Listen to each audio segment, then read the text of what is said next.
देश में जब भी बदलाव आता है वो बिहार में तूफान शुरू होता है। यहां से तूफान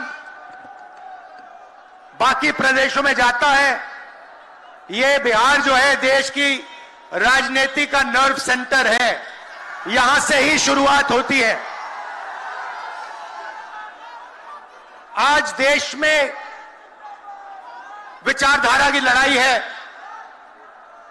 एक तरफ नफरत, हिंसा, अहंकार और दूसरी तरफ मोहब्बत, भाईचारा और एक दूसरे की इज्जत। जैसे मैंने यात्रा में कहा, अगर आप गठबंधन को समझना चाहते हो, एक लाइन में समझा जा सकता है, नफरत के बाजार में मोहब्बत की दुकान खोलते हैं हम।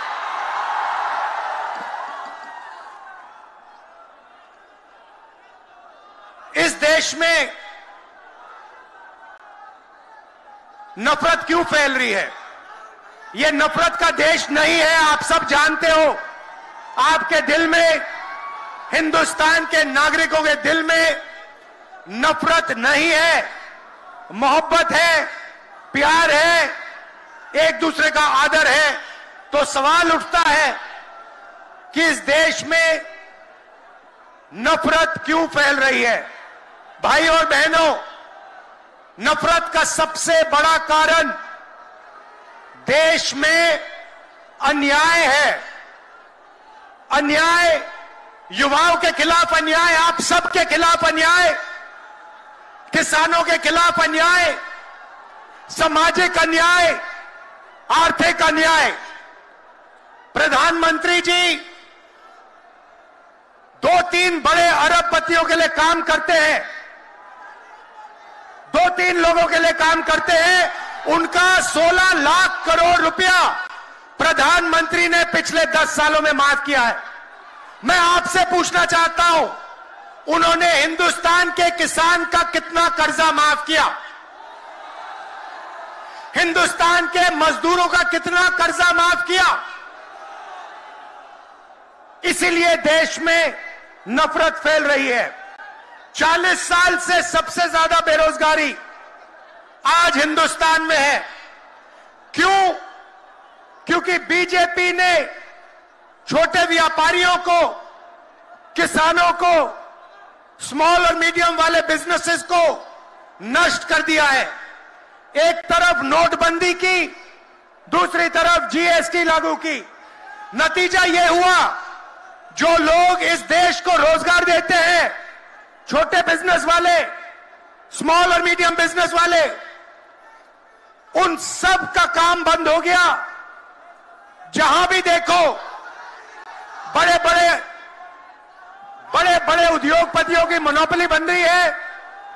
एक उद्योगपति के हाथ में हिंदुस्तान के सारे पोर्ट, एयरपोर्ट, इंफ्रास्ट्रक्चर, डिफेंस की इंडस्ट्री, सारी की सारी नरेंद्र मोदी जी ने एक उद्योगपति को पकड़ा दी। आप लोगों के लिए इस देश में कुछ नहीं बचा है।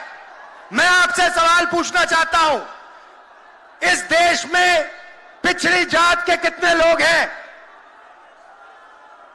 कितनी आबादी है पिछड़ी जात की? 50%। 50%। दलितों की कितनी आबादी है? 15%। आदिवासियों की कितनी आबादी है? 8%। कितनी बनती है भाई? कितनी होती है? 73% अब देखिए 73% में से हिंदुस्तान की सबसे बड़ी कंपनियों में उनकी मालिकों की लिस्ट निकालिए। आपको एक व्यक्ति नहीं मिलेगा 73% वाला। उसके बाद मीडिया के मालिकों की लिस्ट निकालिए, बड़े बड़े इनके जो पत्रकार हैं उनकी लिस्ट निकालिए, आपको 73% में से एक नहीं मिलने वाला है। उसके बाद प्राइवेट अस्पतालों के मालिकों की लिस्ट निकालिए, स्कूल और कॉलेज जो चलाते हैं, private school, private college, private university, उनकी लिस्ट निकालिए, उधर आपको 73% का कोई नहीं मिलेगा। उसके बाद जो हिंदुस्तान को 90 ब्यूरोक्रेट चलाते हैं, आईएएस वाले, उनकी लिस्ट निकालिए, उधर आपको 3 पिछड़े वर्ग के लोग मिलेंगे, 3 दलित मिलेंगे और 1 आदिवासी मिलेगा। और अगर हिंदुस्तान की सरकार 100 रुपए खर्च करती है, बजट में अगर 100 रुपए खर्च होते हैं तो 73% की 6% की 6 रुपए की भागीदारी बनती है। तो ये जो 73% है और उसमें अगर आप जोड़ना चाहते हो तो गरीब जनरल कास्ट के लोगों को भी जोड़ लो। इनके लिए इस देश में कोई रास्ता नहीं बचा है। पहले क्या होता था? पहले पब्लिक सेक्टर होता था, उसमें गरीबों को रास्ता मिलता था, नौकरी मिल जाती थी, सरकार में रोजगार मिल जाता था, जैसे बिहार में तेजस्वी जी ने किया, जैसे छत्तीसगढ़ में हमने किया, कर्नाटक में, तेलंगाना में हम कर रहे हैं। मगर नरेंद्र मोदी जी ने ये सारे के सारे रास्ते बंद कर दिए। सेना में आप जाते थे, वहां अग्निवीर लागू कर दिया। अब देखना, अग्निवीर लागू किया और अग्निवीर में पहली बार इस देश में 2 तरीके के शहीद होंगे।